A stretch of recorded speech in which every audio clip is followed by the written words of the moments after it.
शिरूर पोलिसांची धडाकेबाज कामगिरी. जीवे मारण्याचा प्रयत्न करणाऱ्या 2 सराईत गुन्हेगारांना अवघ्या 2 तासात केलं जेरबंद. नमस्कार, आपण पाहत आहात महाराष्ट्र जनता न्यूज. पुणे ग्रामीणमधील शिरूर येथून एक मोठी बातमी समोर येते. निमोणे गावात एका तरुणावर आणि त्याच्या भावावर जीवघेणा हल्ला करून दहशत निर्माण करणाऱ्या 2 सराईत आरोपींना शिरूर पोलीस स्टेशनच्या DB पथकाने अवघ्या 2 तासात बेड्या ठोकल्यात.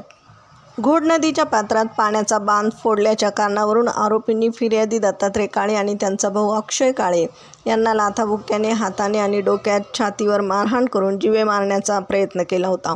एवढेच नव्हे तर आम्ही जेलमध्ये राहून आलो आहोत, आमच्या नादाला लागू नका अशी धमकी देऊन आरोपींनी गावात दहशत निर्माण केली होती.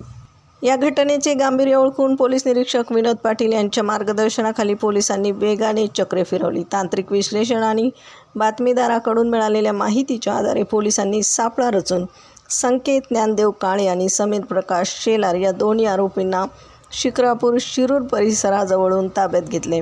विशेष म्हणजे अटक करण्यात आलेल्या या दोन्ही सराईत गुन्हेगारांवर यापूर्वी दरोडा, जीवे मारण्याचा प्रयत्न, अवैध अग्निशस्त्र बाळगणे आणि गंभीर मारहाण करणे यासारखे तब्बल 12 गुन्हे दाखल आहेत. न्यायालयाने दोन्ही आरोपींना 22 जून 2026 पर्यंत पोलीस कोठडी सुनावली असून पुढील तपास पोलीस उपनिरीक्षक शुभम चव्हाण करत आहेत. प्रतिनिधीसह महाराष्ट्र जनता न्यूज, पुणे.